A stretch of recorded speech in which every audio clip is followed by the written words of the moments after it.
आज हम लोग पढ़ेंगे वर्णिका भाग 2 पूरक हिंदी पाठ्य पुस्तक कक्षा दशम की पाठ माँ, जिसके रचयिता हैं ईश्वर पेटलीकर। इनके कथा साहित्य में गुजरात का समय और समाज, नए पुराने मूल्य, दर्शन और कला आदि रच पक कर एक नई आस्वादकता के साथ उपस्थित होते हैं।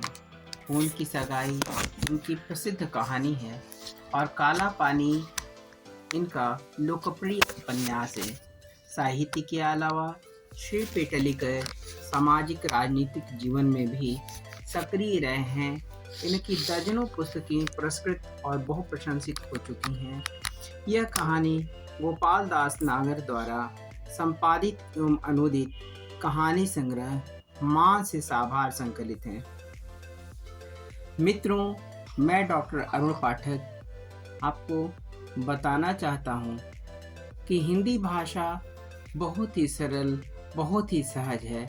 इसे जिस तरह लिखा जाता है वैसे ही पढ़ा जाता है, किंतु हमारे बहुत सारे मित्र पढ़ने का अभ्यास नहीं कर पाते हैं, पुस्तक पढ़ नहीं पाते हैं।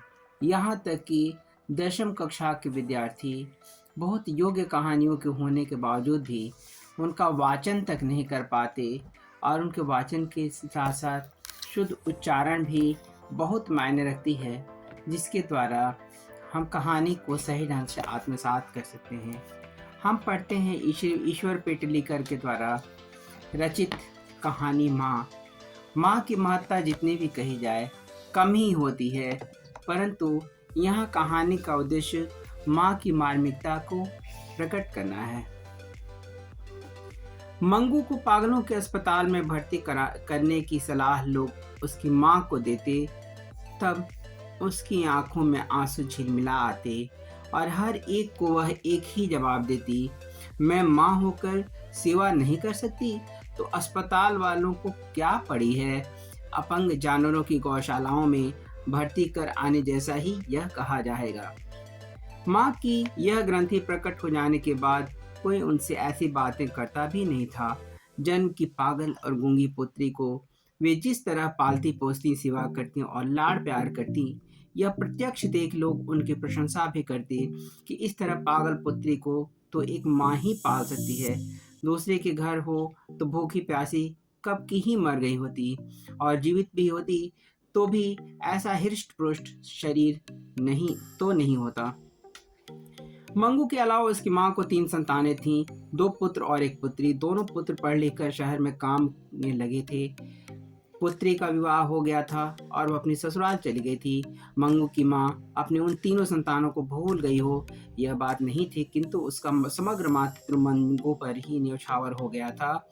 इसलिए छुट्टियों में जब कभी लड़के घर आते तब उनका घर बार पौत्र पौत्रियों से खिल उठता। फिर भी दादी माँ के रूप में वह हर्ष में पागल नहीं होती थी। वह उन बालकों को वह लेती, खिलाती और लाड़ प्यार करती। माँ के इस व्यवहार के विषय में पुत्रों को तो कुछ ख्याल नहीं आता, पर पुत्र वधुएं कसमसा आ जाती। दोनों बहुओं की पति से यह एक ही फरियाद थी, अपने पुत्रों के बालक उन्हें बिल्कुल अच्छे नहीं लगते और पगली मंगू को छाती से भी अलग नहीं करती। मातृत्व के स्नेह में खिंची बहुएं माँ जी के प्रति अन्याय कर बैठी। इतना ही नहीं, पुत्री के बालकों के प्रति भी माँ जी का व्यवहार वैसा ही था। इस कारण बहुएं पति के आगे बड़बड़ा कर जब थक जाती तब पुत्री माँ के मुंह पर ही सुना देती, मंगू को झूठा लाड़ लड़ाकर ही तुमने अधिक पागल बना दिया है। आदत डाली हो तो जानवरों को भी पखाना पेशाब कहाँ करना है और कहाँ ना करना इसका ख्याल आ जाता है। 12 वर्ष की लड़की चाहे जितनी पगली हो, पर उसे आदत डाली हो तो क्या इतना ख्याल भी ना आए। वह गूंगी है पर कुछ बहरी नहीं है कि हमारी बात सुने भी नहीं। भूल करने पर 2 थप्पड़ लगा दिए हों तो दूसरी बार तुरंत ख्याल रखे। उसकी पुत्री आगे कुछ बोले उससे पहले ही माँ जी की आंखें बरसने लगीं। पुत्री का हृदय भी भर आया, परंतु कलेजा कठोर कर वह मन की बात निकाल बिना न रह सकी। तुम समझती हो मंगू को लाड़ प्यार करके उसे सुखी बनाती हो, पर यह समझ लो कि तुम ही उसकी इसकी वास्तविक दुश्मन हो। तुम कुछ हमेशा बैठी रहने की नहीं हो, भाभीियों के पाले पड़ेगी, तब नित्य उसके मल मूत्र धोने का झंझट कोई नहीं करेगा और वह दुखी हो जाएगी। कुछ रुककर वह धीमे स्वर में बोली, कहावत है, ये झूठी नहीं, पराई माँ ही कान छेदती है। अस्पताल में रखने से पागलपन दूर होने का तो नहीं, पर मल मूत्र और कपड़ों का ध्यान आएगा तो भी बहुत है। भाइयों के घर में भगवान ने बहुत कुछ दिया है, भाभियाँ एक बार भी खाने को न दें ऐसी ओछी नहीं है। माँ जी लोगों को अस्पताल के लिए गौशालाओं की उपमा देती, तब लोग पराये की तरह जो नहीं कह पाते थे वह उनकी पुत्री ही कह डालती। अस्पताल गौशाला जैसा होगा और शायद मंगू मर गई तो उसका और कुटुंब का छुटकारा होगा। मंगू की मौत को माँ जी भी छुटकारा मानती थीं यदि वह प्राकृतिक रूप में आए तो, परंतु लापरवाही दिखाकर उसे जानबूझकर मौत के मुंह में ढकेलने का विचार उन्हें असह्य लगता। स्वार्थ से सभी सगे, पर निस्वार्थ से सगा हो वही सगा। पुत्र कमाते धमाते हो, पुत्री ससुराल में हिंडोले झूलती हो, उनसे प्यार भरा संबंध रखने का कोई अर्थ न था। मंगू की सच्ची माँ बनी रहें तभी माँ बेटी का संबंध सार्थक था। इसीलिए पुत्री कहे या पुत्र कहे तो भी मंगू को अस्पताल द्वारा मौत के मुंह में ढकेलने को माँ जी तैयार नहीं थी। पुत्र माँ के इस भाव को समझ गए थे, इसलिए वे कभी ऐसी बात करते ही नहीं थे, क्योंकि 3 गोरे निष्णात डॉक्टरों ने एकमत होकर निदान प्रकट किया था कि पागलपन मिटाना संभव नहीं। केवल एक विश्वास था कि किसी ट्रेंड और अनुभवी नर्स या डॉक्टर की देखरेख में उसे रखा जाए तो आदत के कारण शायद उसे शौच और कपड़ों का ध्यान आ जाए, परंतु ऐसी अवस्था घर के पास हो सके यह संभव नहीं था, इसलिए वे मौन थे। फिर भी माँ जी ने अपनी श्रद्धा के अनुसार उपचार जारी रखे थे। दया करने वाले बिना बुलाए घर आ पहुंचते। शिलाजीत बेचने वाले या हींग बेचने वाले मंगू को पागल जानकर वे दवा जानते हैं इसका दावा करते। माँ जी मानती थीं कि 1000 उपचार करें तब एक तो लग ही जाता है, इसलिए दूसरे की दृष्टि में पागलपन जैसी बात भी वह गंभीरता से सुनती और श्रद्धा से उस पर अमल करती। किसी ज्योतिषी ने कहा था कि आने वाले अगहन का महीना इसके लिए श्रेष्ठ है, इसीलिए संभव है वह ठीक हो जाए। तभी से अगहन का महीना माँ जी के लिए आराध्य देव बन गया था। अगहन के महीने में मंगू के 14 वर्ष पूरे हो जाते थे, इसीलिए कोई बुद्धिमान व्यक्ति जिस तरंग में नहीं चढ़ जाता वैसी तरंग में माँ जी चढ़ जाती। 14वां पूरा होते होते मंगू की बड़ी बहन का विवाह कर दिया था। मंगू पागल न होती तो आज इसका विवाह भी तय हो गया होता। यदि अगहन के महीने में इसका पागलपन मिट जाए तो मरी का रूप तो ऐसा है कि मूर्तिया अर्थात वर उस देखने के साथ ही हाँ कह दे। और जैसे सब कुछ ठीक हो गया था वैसे वह विवाह की योजना भी मन में बनाने लग जाती। कम्मू अर्थात मंगू की बड़ी बहन के समय घर की स्थिति आज जैसी नहीं थी। कम्मू आज तो दोनों भाई शहर में अच्छा कमाते हैं, पानी की तरह पैसा खर्च करते हैं, फिर मंगू के विवाह में वे किस लिए पीछे घूम कर देखें। एक बार मंगू बुद्धिमानी के साथ हौज में पेशाब करने बैठी। उससे प्रसन्न हो माँ जी कई दिनों तक हर एक के आगे पारायण करती नहीं। ज्योतिषी का कहना ठीक होगा, मंगू अब से पहले कभी भी नहीं, और यह पहली बार अपने आप हौज में पेशाब करने बैठी। सुनने वालों के गले से यह बात उतरनी कठिन थी, क्योंकि यह सुनते समय मंगू पेशाब कर गीली मिट्टी को अंगूठे से कुरेदती नजर पड़ती। माँ जी की दृष्टि उस तरफ जाती ही बुद्धिमान पुत्री को जैसे शिक्षा देती हूँ वैसे धीरे से कहती, मंगू ऐसा गंदा नहीं करना चाहिए। अच्छा बेटा। मंगू की धुन आती और वह खड़ी हो जाती तो उन्हें नई बात मिल जाती। मैंने कहा तो समझकर बुद्धिमान की तरह खड़ी हो गई। इस प्रकार माँ जी का आशा भरा अगहन का महीना आया। फिर मंगू अच्छी तो न हुई, पर शहर के कन्या विद्यालय में पढ़ती गांव की एक लड़की कुसुम पागल हो गई। मंगू की तरह उसे भी टट्टी पेशाब का ध्यान न रहता। माँ जी को इससे दुख तो हुआ, पर साथ साथ संतोष भी हुआ कि अच्छी भली लड़की पागल होते ही इस प्रकार विवेक खो बैठती है, तो जन्म से पागल मंगू बेचारी को ऐसा ख्याल न हो तो इसमें क्या आश्चर्य। कुसुम को दवाखाने में भर्ती करने का निश्चय हुआ है। यह समाचार जानकर माँ जी को लगा कि उसकी माँ जीवित होती तो उसे अस्पताल में भर्ती न करने देती। माँ बिना सब सुना कहा जाता है, वह झूठ थोड़े ही है। इसके साथ ही उनकी भी आंखें बंद हो जाने पर मंगू को भी उसके भाई दवाखाने में भर्ती कर आते हुए ऐसा दृश्य उन्हें कंपा गया। पहले महीने के अंत तक कुसुम को अच्छा फायदा हुआ। वैसे समाचार मिला उसे बांध कर रखा जाता था, पर अब तो स्वतंत्र घूमती है और उपद्रव नहीं करती। टट्टी पेशाब का ठीक ठीक ध्यान आ गया है, पागलपन रहा है तो वह मात्र सारा दिन गाया करती है, इतना ही। यह भी दूसरे महीने में मिट जाएगा, ऐसा डॉक्टर ने कहा था। दूसरे महीने में कुसुम का पागलपन मिट गया, फिर भी एक आध महीना रहे तो अच्छा। ऐसी डॉक्टर की सलाह से उसे तीसरे महीने भी रखा गया था। वह घर आई तब सारा गांव उसे देखने उमड़ पड़ रहा था। सबसे आगे माँ जी थी। कुसुम को ठीक ठीक सुधरी हुई देख माँ जी को हर व्यक्ति सलाह देने लगा, माँ जी आप मंगू को एक बार अस्पताल में भर्ती करके तो देखें, जरूर वो अच्छी हो जाएगी। माँ जी ने जिंदगी में पहली बार अस्पताल का विरोध नहीं किया, चुपचाप वह लोगों की सलाह सुनती रही। दूसरे दिन उन्होंने कुसुम को अपने घर बुलवाया, उसे पास बैठाकर अस्पताल के हाल चाल पूछना शुरू किया। माँ दया भाव रखकर सेवा न कर सके तो डॉक्टर नर्स ही नहीं सकते। ऐसी उनके मन में जो गांठ पड़ गई थी वह कुसुम की बातचीत से खुल गई। नर्स या डॉक्टरों को कोई कोई पागल चांटा मार दे तो भी वे लोग उस पर नहीं खींचते या उसे मारते नहीं। यह जानकर उन्हें अस्पताल पर श्रद्धा भी हुई। नई आशा पैदा हुई कि मंगू के भाग में दवाखाने जाने से पागलपन मिटने का लिखा होगा। तो वह किसे पता, इतने उपचार कर देखे, तब एक और सही नहीं मिटेगा तो क्या वापस नहीं लाई जा सकती। अंत में मंगू को दवाखाने में भर्ती करने का माँ जी ने निर्णय किया। इसीलिए बड़े पुत्र को घर आने को उन्होंने पत्र भी लिखवाया। फिर भी यह निर्णय किया, तब से उनकी नींद भी उड़ गई थी। जैसे वह हार कर यह काम कर रही थी, ऐसा उनके मस्तिष्क पर एक प्रकार का भार सा मालूम पड़ने लगा था। दवाखाने पर श्रद्धा उत्पन्न हुई, वह एक निमित्त था, बाकी धीरे धीरे दूसरा छिपा कारण भी उन्हें दिखता था। मंगू बड़ी होती जाती थी, उसकी वृद्धावस्था बढ़ती जाती थी। बहुएं चाकरी नहीं करेंगी यह मालूम हो गया था, क्योंकि दोनों में से एक बहू ने भी उससे अभी तक साथ रहने का आमंत्रण उन्हें न दिया था। आज के लड़के की पत्नियों से दबे दबे ही घर दिखते हैं, इसलिए अपनी पुत्रों से भी आशा उन्हें अधिक न दिखती थी। इस स्थिति में मंगू का भगवान साथी हो और उसका पागलपन मिट जाए या न मिटे तो भी यदि उसे अस्पताल में भर्ती कर जाए तो उन्हें मरने के समय एक प्रकार की शांति रहे कि उसकी चाकरी करने वाला दुनिया में पराया ही कोई है तो सही। इस विचारधारा के साथ माँ जी की आंखों से इतना अधिक पानी बह जाता कि बिछौना तर हो जाता। हृदय पुकार उठता, चाहे जो बहाना भले ही निकालो, पर मूल बात इतनी कि वह स्वयं भी पुत्री से थक गई।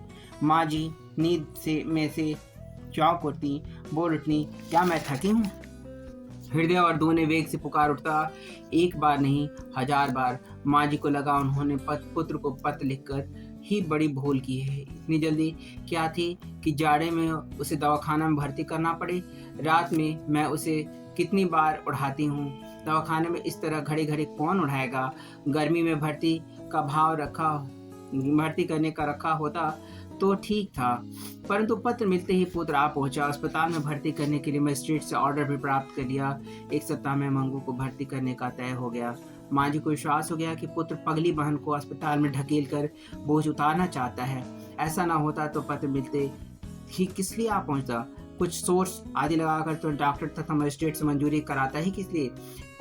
इन्हें लगता था कि अभी यह विचार स्थगित करने और गर्मी में भर्ती करें, पर पुत्र से कहने के लिए जुबान खुलती ही न थी। वो बड़ी मुश्किल से छुट्टी लेकर आया होगा और भर्ती करने का प्रबंध कर चुका, तो मना करूं तो उसे लगेगा कि माँ को दूसरा धंधा नहीं है। मंगू को अस्पताल में भर्ती कराने जाना था। उस रात माँ जी को बिल्कुल नींद नहीं आई। सुबह एक विचार यह भी आया कि वह साथ में न जाए तो अच्छा। अस्पताल वाले बेटी को उनसे अलग करेंगे, यह उनसे सहन नहीं होगा। पर अस्पताल में कैसी व्यवस्था है, यह सब अपने नज़रों से देखेंगे नहीं तब तक चैन पड़े, यह संभव नहीं था। इसीलिए विवश वह जाने को तैयार हुई, पर मंगू को लेकर घर के बाहर निकलने लगी तब मानो उन पर ब्रह्मांड का भार आ गया। आंखों में सावन बहादुर शुरू हो गया। नजर मंगू पर चिपक गई थी, वह किसी भी तरह उखड़ती न थी। मंगू अपने को पहनाए गए कपड़ों का रंग जी भर कर देख रही थी, भाव में आ गई हो। जैसे माँ जी की तरफ देखकर वह हंस भी पड़ी। उसमें माँ जी का कलेजा टूट कर रह गया। गाय बैल भी जब उन्हें पुराने खोटे से खोलकर दूसरी जगह ले जाया जाता है तब नए आसामी के घर जाने में आनाकानी करते हैं। मंगू को इतना भी ध्यान नहीं आया था, यह प्रत्यक्ष अनुभव करती माँ जी ड्योढ़ी से फिसल गई। हृदय कलकला उठा। अबोध पुत्री का दुनिया में कोई नहीं, सगी माँ भी उसकी न हुई। पुत्र का हृदय भी भर आया था। माँ की तरफ आंखें उठाने जितनी भी उसमें हिम्मत नहीं थी। जितना विलम्ब होता था उतनी ही ट्रेन पकड़ने का समय कम होता था। आंगन के बाहर गाड़ी में जुते बैल पांव उठाने को तत्पर हो रहे थे। पुत्र ने माँ की तरफ आंखें बिना किए ही लथड़ा कर पांव उठाते हुए कहा, देर हो रही है, अब निकलना चाहिए। आंगन से निकलते समय उसने धोती के कोने से आंख पोंछ ली। पड़ोस की एक स्त्री ने मंगू का हाथ पकड़कर आगे किया। दूसरी स्त्री ने माँ जी को सहारा दिया। अंत में कड़वा घूंट हृदय में पीकर घुटनों पर हाथ टेक वे खड़ी हुई। दो स्त्रियों ने पकड़कर चढ़ाया, तब उनसे बैलगाड़ी पर चढ़ा गया। मंगू पागल है, यह जानकर ट्रेन के अन्य मुसाफिरों को अच्छा खासा चर्चा का विषय मिल गया। ऐसी खाती पीती सुखी लड़की को अस्पताल में रखेंगी तो 1 महीने में ही लकड़ी जैसी हो जाएगी। वहाँ तो जानवरों की तरह जितना दिया जाए उतना खाया बस। हमारे गांव में एक वृद्धा को उसके लड़की 5 साल से अस्पताल में भर्ती कराए हैं, पर कुछ भी फर्क नहीं पड़ा है। गांव का कोई व्यक्ति मिलने जाता है तो रोने लगती हैं, पांव पकड़कर कहती हैं, मुझे यहाँ से ले चलो। पर आज के लड़के लाते ही नहीं। ऐसे लड़कों से क्या आशा रखी जाए। लड़के तो ऐसे अच्छे हैं, पर आजकल की बहुएं जानती हैं ना, पहनना ओढ़ना तो इसलिए अधिक आदमी घर में पोसाता ही नहीं। इस लड़की की माँ नहीं है क्या? माँ जी को यह घाव असह्य हो गया। आंखों में आंसू आ गए, कंठ रूंध गया, शर्म से आंखें झुक गई। साथ साथ सिर झुकते ही माँ जैसा उनका दावा भी अपने आप व्यक्त हो गया। बाप रे, आप माँ होकर इसे धकेल रही हैं, फिर अस्पताल वालों को क्या दोष दिया जाए? माँ जी यदि अकेली होती या लड़के को बुरा लगने का भय न होता तो लौटती गाड़ी से मंगू को लेकर घर वापस आ जाती, परंतु दूसरा उपाय नहीं था। इसलिए भारी कदमों और भारी हृदय से वह अस्पताल में प्रविष्ट हुई। मुलाकात का समय था, इसलिए बीच के खंड में रोगी और उनके सगे संबंधी अलग अलग बैठे थे। सज्जनों द्वारा घर से लाया खाना काफी लोग खा रहे थे, कोई फल खा रहे थे। एक पागल पति के साथ पत्नी घर की और बच्चों की बातें कर रही थी। एक पागल पत्नी से उसका पति मिलने आया था, उससे वह लिपट पड़ी थी और बगल में खड़ी वार्ड की परिचारिकाओं की तरफ इशारा करके फरियाद कर रही थी, ये भूतनिया मुझे अच्छे कपड़े पहनने को नहीं देती, अच्छा खाना नहीं देती, सिर में डालने को तेल भी नहीं देती। माँ जी उस समय परिचारिकाओं की तरफ देख रही थी। उस पागल स्त्री के लिए जो परिचारिका थी वह हंसकर बोली, अब मैं तुम्हें श्राप दूंगी, तुम्हारे पति अच्छा खाना खाने को लाए हैं, वह एक बार खा लो। उस पगला स्त्री ने कहा, मैंने मंजन नहीं किया है, मैंने मुंह नहीं धोया है। माँ जी को देखा तो उनका मुंह धुला था। फिर भी जरा भी खींचे बिना परिचारिका ने पानी का लोटा लाकर मुंह धुलाया, रुमाल से मुंह पोंछ दिया। माँ जी को विश्वास हो गया कि काम करने वाले हैं तो दयालु। डॉक्टर और स्त्री वार्ड की मेट्रन आ गई। माँ जी के पुत्र ने मजिस्ट्रेट का ऑर्डर दिया। माँ को संतोष हो इसलिए ऊंचे स्वर में मंगू की देखभाल अच्छी तरह करने को कहा। मेट्रन ने कहा, इस बाबत आपको चिंता नहीं करनी चाहिए। बीच ही में माँ जी बोली, बहन चिंता तो इसलिए करनी पड़ती है कि यह एकदम पागल है, कोई इसके पास बैठकर खिलाए नहीं तो यह खाते भी नहीं। इतना कहते हुए उनका कंठ भर आया और वाक्य अधूरा ही रह गया।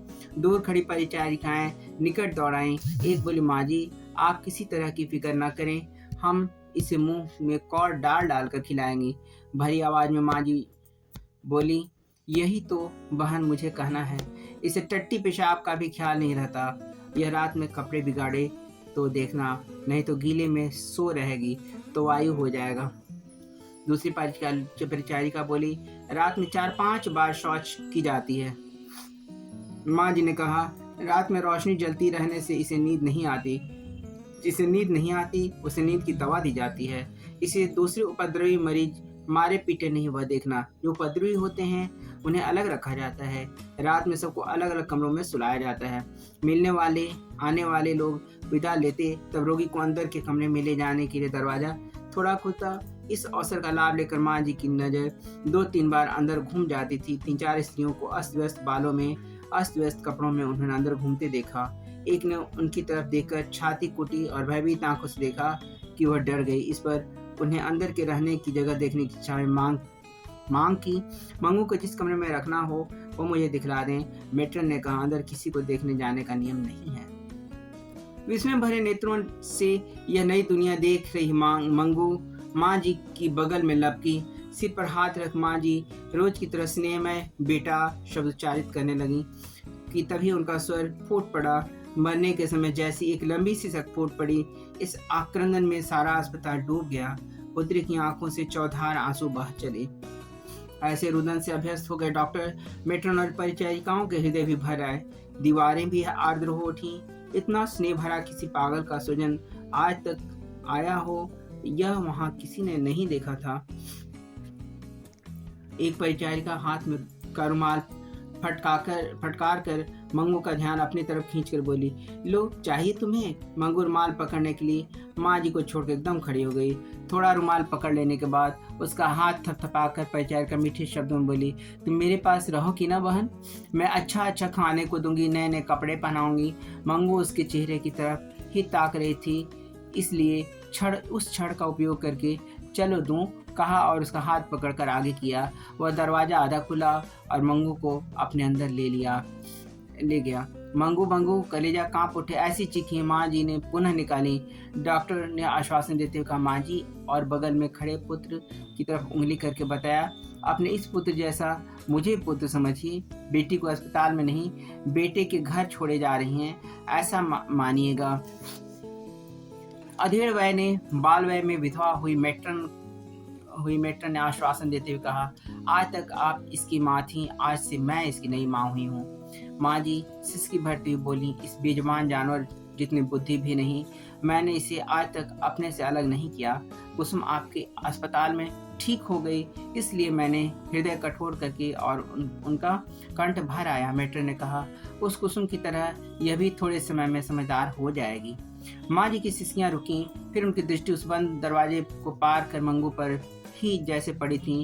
मंगू ने जैसे उन्हें याद दिलाया हो वैसे वह बोली, वह रूखी रोटियां नहीं खाती, शाम के भोजन में रोटी दूध के साथ दीजिएगा, या दूध न हो तो दाल में। माँ जी की करुण आंखों की तरफ नजर करने की मेट्रन की शक्ति लुप्त हो गई हो, वैसे वह नीची दृष्टि किए हुए ही बोली, अच्छा। माँ जी और उनका पुत्र मंगू को अस्पताल में भर्ती कर बाहर आए, तब दोनों के चेहरे पर शोक के बादल छाए थे।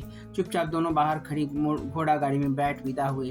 ट्रेन के डिब्बे में पांव रखते ही माँ जी को याद आया, अस्पताल में सोने के लिए चारपाई देते होंगे या नहीं। मंगू धरती पर कभी नहीं सोई है, इसलिए चारपाई नहीं होगी तो उसे ठीक नहीं लगेगा। अस्पताल में काम करने वाले दयालु हैं, भले ऐसा विश्वास माँ जी को हुआ था, परंतु उन्हें अंदर जाने न दिया था, इसलिए संदेह रह गया था कि हमें अच्छा न लगे वैसा कुछ होगा, इसीलिए तो हमें न जाने का नियम बनाया होगा ना। इस बात का पुष्टिकरण करता था वह अधखुला दरवाजा, भूत की तरह घूमती, गंदी और भूख से मरती सी भयानक लगने वाली पागल स्त्रियां। इसके साथ ही माँ जी को मंगू उन्हें न देखकर रोती हो वैसी आवाज़ सुनाई दी। उनकी आंखों से आंसू निकल पड़े। बगल में बैठी एक स्त्री से ने पूछा, माँ क्यों रोती हो? किसी की मृत्यु हो गई है क्या? रात में 11:15 बजे घर आई, तब उनकी राह देखती पड़ोसी जो उनके कुटुंब की ही थी जाग रही थी।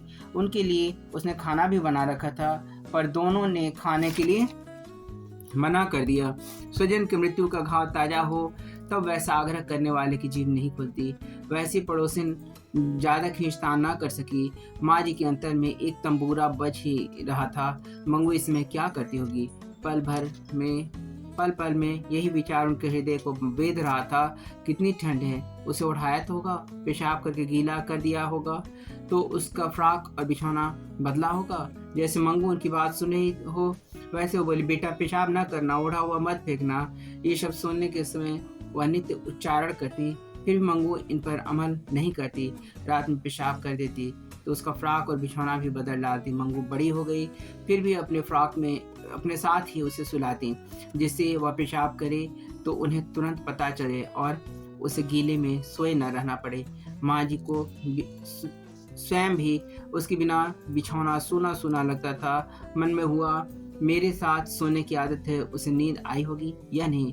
उसके लिए आंखें बावरी बन उन्हें ढूंढती हों, वैसा उन्हें दिखा। उन चारपाई की पाटी पर सिर पटका। मैं माँ होकर उस अस्पताल में छोड़कर आ गई। उनकी एक सिसकी फूट पड़ी। बाहर के खंड में सोए पुत्र को भी नींद नहीं आई। माँ की अपेक्षा उसे 100वें हिस्से जितनी भी मंगू के साथ ममता थी, फिर भी उसके कलेजे पर वेदना का काला पत्थर रखा गया था। माँ की सिसकियों के साथ उसकी आंखों में भी आंसू बहने लगे। अपने को इतनी वेदना होती है तो माँ को क्या क्या होता होगा। माँ के हृदय का मांस वेदना के कितनी क्रूरता से खौंच रही थी। उसका साक्षात्कार जीवन में पहली बार ही पुत्र को हुआ।